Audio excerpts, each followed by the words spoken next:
9. 이러한 사실을 인지한 뒤 마태복음과 야고보서, 히브리서, 베드로 전후서로 다시 가서 대환란에 처한 유대인들을 위한 교리와 그리스도의 몸 안에 있는 거듭난 하나님의 자녀들을 위한 교리 사이에 얼마나 큰 차이점이 있는지 확인해 보자.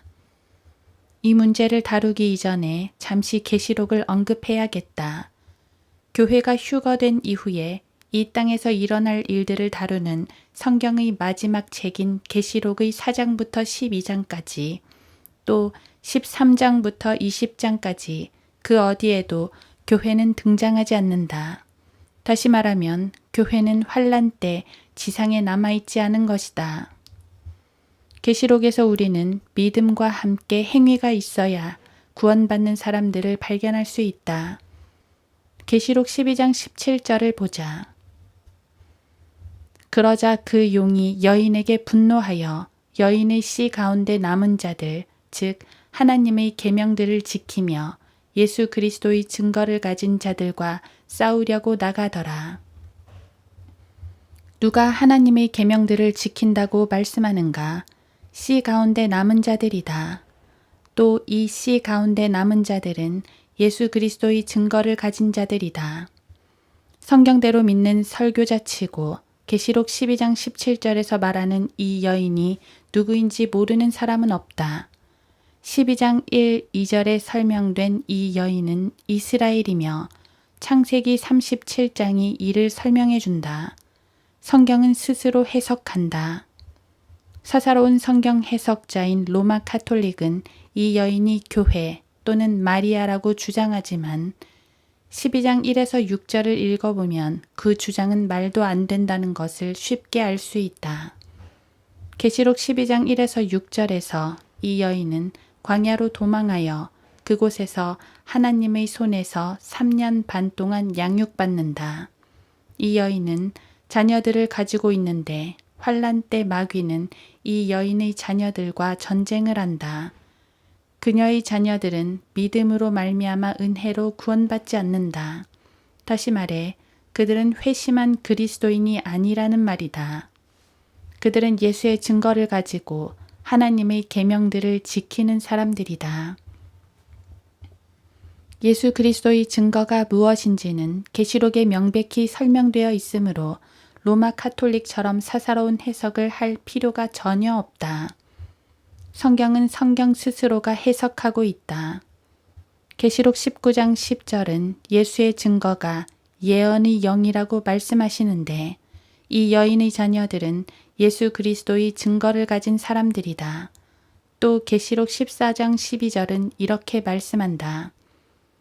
여기에 성도들의 인내가 있으며 여기에 하나님의 계명들과 예수의 믿음을 지키는 자들이 있느니라. 한마디로 그들은 하나님의 계명들을 지키고 예수의 증거를 가졌으며 예수의 믿음을 지키는 사람들이다. 뿐만 아니라 이들은 사람들에게 표를 주는 용 또는 마귀 또는 짐승과 연관이 있다. 계시록 14장 9절. 그리고 이들은 14만 4천 명의 유대인들이다. 계시록 7장 4에서 8절에서 유대인의 지파를 나열한 말씀을 통해 이 사실을 정확히 알 수 있다. 여호와의 증인들은 이 진리를 이해할 수가 없다. 왜냐하면 이들은 하나님의 값없는 선물로 구원을 받는 데서 시작하는 것이 아니라 자기들이 제대로 이해하지도 못하는 마태복음 24장에서부터 성경 공부를 시작하기 때문이다. 그리고 나서 14만 4천 명의 유대인들이 영적인 유대인들이라고 멋대로 해석하고는 계시록 14장에서부터 시작해서 성경 전체를 아주 엉망으로 만들어 놓는다. 이 말씀은 하나님의 계명들을 지키고 또 예수 그리스도의 믿음을 가진 사람들을 대상으로 하고 있으며 계시록 12장을 통해 이들이 이스라엘인들임을 알 수 있다. 또한 7장에서는 이들이 이스라엘의 12지파에서 나왔다는 것도 알 수 있다. 그들은 영적인 유대인이 아니며 로마서 2장 하나님의 이스라엘도 아니다. 갈라디아서 6장 대환란 때 구원받기 위해서는 믿음이 있어야 하는 동시에 계명들을 지켜야 한다. 그의 계명들을 행하는 자들은 복이 있나니 이는 그들이 생명나무에 대한 권리를 가지며 또 그 문들을 통하여 도성 안으로 들어가게 하려 함이니라. 계시록 22장 14절. 이들은 거듭난 하나님의 자녀들과는 다른 방법으로 다루시는 하나님의 경륜에 속한 우리와는 다른 부류의 사람들이다. 여러분 생각엔 내가 도성 안으로 들어가기 위해서 어떤 행위가 필요하다고 생각하는가? 그렇지 않다. 나는 이미 도성의 일부이다. 성경은 그 도성이 어린 양의 아내라고 말씀하기 때문이다. 계시록 21장 2절에서 거룩한 도성이 하나님께로부터 하늘에서 내려오는데 계시록 21장 9절은 그 도성이 어린 양의 아내, 즉 신부로서 내려온다고 말씀한다. 나는 그 문을 통과하지 못할까봐 걱정하지 않는다. 나는 이미 그 도성을 소유했기 때문이다. 나는 생명나무에 대해서 걱정하지 않는다. 죽음과 저주의 나무, 십자가에서 내게 영생을 주신 그분을 이미 소유했기 때문이다. 내가 진리의 말씀을 올바로 나누어 자신이 하나님 앞에 부끄럽지 않은 일꾼으로 인정받도록 공부하라. 디모데후서 2장 15절. 하나님의 말씀은 이렇듯 마음이 열려있는 사람에게는 언제나 명료하다. 계시록 7, 12, 14, 21장의 말씀은 교회 시대에 속하지 않은 특정한 부류의 사람들을 대상으로 한 말씀이다. 물론 계시록 22장은 환란 때의 사람들에게만 주어진 초청이 아니라 14절, 교회 시대를 향한 초청이기도 하다. 17절. 또 성령과 신부가 말하기를 오라 하더라. 듣는 자도 오라 말하게 하고 목마른 자도 오게 하며 원하는 자는 누구든지 생명수를 값없이 마시게 할지어다. 계시록 22장 17절. 여기 나오는 생명수에 대해서 얘기하자면 또 다른 얘기가 된다. 지금 우리는 생명나무에 대해 얘기하고 있으며 이것은 계명들을 지키는 것과 연관된다. 그러나 생명수에 대해서 얘기하자면 또 다른 얘기가 된다. 그리스도께서는 자신을 생명수라고 하셨다. 예수님께서 이렇게 말씀하셨다. 나를 믿는 자는 성경이 말씀한 것과 같이 그의 배에서 생수의 강들이 흐르리라. 요한복음 7장 38절. 또한 예수님께서는 우물가에 물길러 나온 사마리아 여인에게 이렇게 말씀하신다. 만일 내가 하나님의 선물을 알고 로마서에서 말씀하신 그 값없는 선물을 말한다. 요한복음 4장 10절.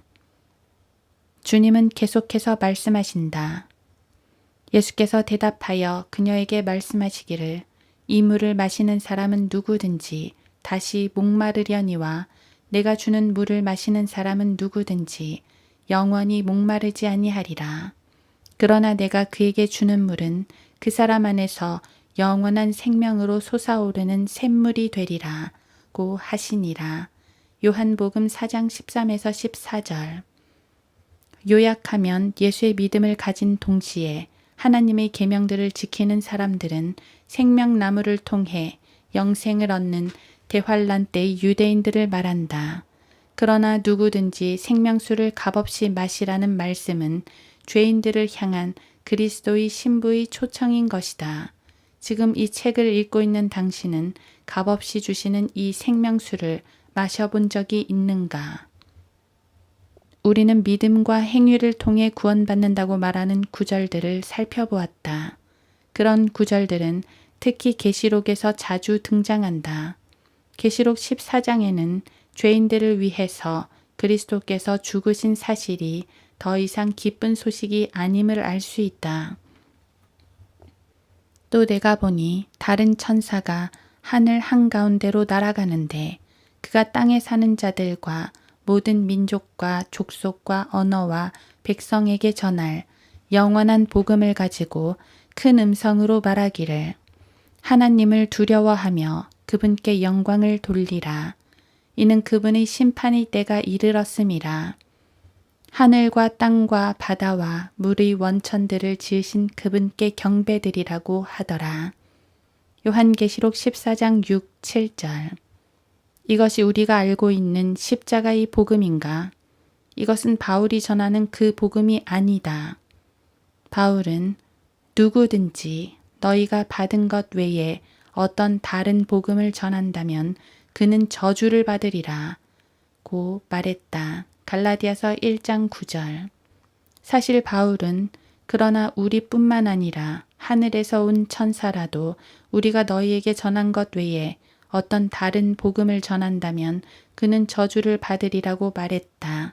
갈라디아서 1장 8절. 그런데 계시록 14장 6, 7절에서는 한 천사가 다른 복음을 전하고 있는 것이다. 여러분 중에 하나님의 말씀을 믿지 않는 불신자가 있다면 성경을 바닥에 내동댕이 치기에 충분한 이유가 되는 구절들이다. 그러나 하나님의 말씀을 믿는 우리에게는 하나님의 경륜에 따라 진리의 말씀이 올바로 나누어지는 구절들이다. 대환란 때 천사들이 전하는 영원한 복음과 지금 이 시대의 사도들이 이방인들에게 전하는 은혜의 복음은 명확히 다르다. 은혜의 복음에서는 믿음만 있으면 구원받을 수 있지만 천사의 복음을 믿는 사람들은 믿음으로만 구원받는 것이 아니라 행위가 있어야 한다는 것이다. 셋째 천사가 그들을 따라가며 큰 음성으로 말하기를 누구든지 그 짐승과 그의 형상에게 경배하고 그의 표를 자기 이마나 손에 받는다면 그 역시 하나님의 진노의 포도주를 마시게 되리니 그것은 그의 진노의 잔에 혼합하지 않고 부은 것이니라. 또 그 사람은 거룩한 천사들과 어린 양의 임재 가운데 불과 유황으로 고통을 받으리니 그 고통의 연기가 영원 무궁토록 올라가리라. 그 짐승과 그의 형상에게 경배하고 그의 이름의 표를 받는 자는 누구든지 밤낮 쉼을 얻지 못하리라. 요한계시록 14장 9에서 11절. 이제 우리는 우리가 믿는 복음과는 다른 복음을 믿는 사람들이 있다는 사실을 배웠다. 그들은 우리와는 달리 믿음 이외에도 행위가 있어야만 구원을 받는다. 그들은 우리와는 다른 시대에 사는 사람들이다. 이 사람들을 향해 주님은 마태복음에서 이렇게 말씀하신 것이다. 끝까지 견디는 자는 구원을 받으리라. 마태복음 24장 13절. 이 위대한 진리 앞에 여러분이 눈을 크게 뜨기 바란다. 위대한 진리란 20세기에 살고 있는 사람들만을 위해 성경이 기록된 것은 아니라는 사실이다. 성경은 아담으로부터 천년 왕국까지 모든 시대에 사는 모든 사람들을 위하여 기록되었다. 하나님께서는 교회 시대에만 그분의 뜻을 이루시는 것은 결코 아니다. 우리가 지금 읽고 있는 이 구절은 하나님께서 계획하신 다른 시대, 다른 상황, 다른 장소에 살고 있는 사람을 다루는 말씀이다. 그들에게 우리가 아니라 계명들이 주어진 것이다. 그러므로 제7일 안식교도든지 그 누구든지 간에 하나님의 말씀을 거슬러서 계명들로 구원을 받으려고 하는 사람들은 자기에게 해당되지 않는 하나님의 말씀을 훔치는 도둑이 되는 것이다. 말씀에 대한 무지로 인해 계시록 22장 14절과 마태복음의 9절들을 들어 자신뿐만 아니라 자신의 회중을 지옥으로 내모는 것도 그러한 도둑질의 한 예가 된다.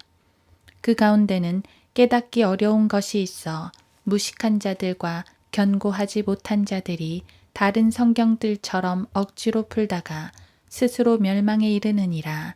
베드로후서 3장 16절. 소경이 되어 소경을 인도하다가 둘 다 구덩이에 빠지지 않기를 바란다면 하나님의 말씀이 주시는 경고를 들어야 할 것이다. 그러므로 누구든지 이 계명들 중에서 지극히 작은 것 하나라도 범하고 그렇게 가르치는 사람은 천국에서 가장 작은 사람이라 불리울 것이요. 누구든지 계명들을 행하고 가르치는 사람은 천국에서 큰 사람이라 불리울 것이라. 마태복음 5장 19절. 여러분을 지옥에 보낼 수 있는 증거 구절이 여기 또 있다. 이 구절로 인해 지옥에 가고 싶은가? 정말 그런가? 환란 때의 유대인들은 계명들을 지키지 못하면 지옥에 가게 된다. 환란 때에는 안식일도 다시 지켜질 것이다. 문맥상 대환란을 다루는 마태복음 24장 20절이 너희는 피난하는 일이 겨울이나 안식일에 일어나지 않도록 기도하라고 말씀하기 때문이다. 그러나 바울은 그리스도의 몸 안으로 들어온 거듭난 그리스도인에게 안식일에 대해 어떻게 말했는가? 로마서 13장 9절을 보자. 그것은 너는 간음하지 말지니라. 너는 살인하지 말지니라. 너는 도둑질하지 말지니라. 너는 거짓 증거하지 말지니라.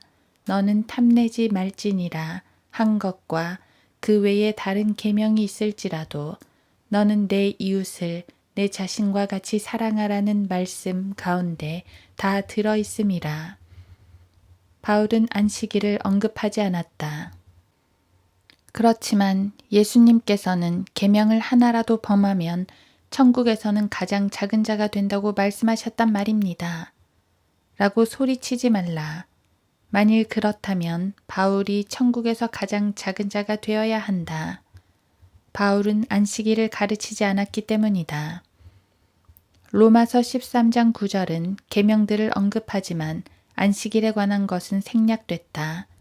뿐만 아니라 사도 바울은 그리스도의 지체가 된 성도들에게 구원받는 방법으로 십계명을 붙잡지 말라고 의도적으로 말하고 있다. 고린도후서 3장을 볼 것. 바울이 말한 계명은 돌에 새겨진 계명들을 말한다. 따라서 그리스도께서 도덕적인 법만을 제거하셨을 뿐 십계명은 제거하지 않으셨다 라고 말하는 제7일 안식교도들은 하나님을 모독하는 것이다. 십계명도 주님을 죽으시게 만든 율법에 포함되기 때문이다. 십계명을 지키지 않는 그리스도인이 어떻게 되는 겁니까? 십계명을 지키지 않아도 된다는 말인가요? 라고 물으려는 사람이 있다면 그 사람은 아직도 성경의 진리를 직시하지 않고 있는 것이다. 아직도 빠져나갈 구멍만 찾고 있는 것이다. 십계명을 지키지 않아도 된다면 그리스도인이 간음하고 죽이고 훔쳐도 된다는 말인가요? 우리는 지금 그 이야기를 하는 것이 아니다. 우리는 건전한 교리를 말하고 있다. 로마서 13장 9절에서 몇 가지 계명들이 언급되었는데 거기서 이스라엘에게 주어진 표적인 안식일은 생략되어 있다. 안식일이 이스라엘에게 주어진 표적이라고 말하는 것은 고린도전서에서 유대인은 표적을 구하고 라는 말씀에 근거한 것이다. 에스겔서 20장은 안식일이 이스라엘과 주님 사이에 세워진 표적으로 이스라엘로 하여금 그들을 거룩하게 하시는 주 하나님이 바로 그분인 것을 알게 하는 것이라고 말씀한다. 에스겔 20장 12, 20절을 볼 것.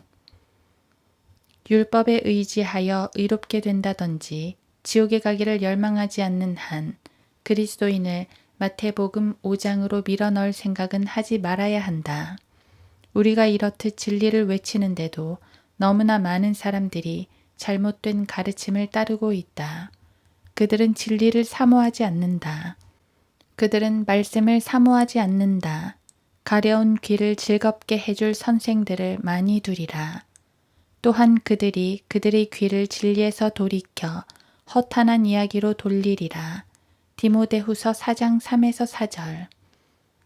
우리가 앞에서 다룬 구절들에서 찾을 수 있는 계명들, 즉 구원에 필요한 것처럼 들리는 계명들은 모두 이스라엘에게 주어진 계명이다.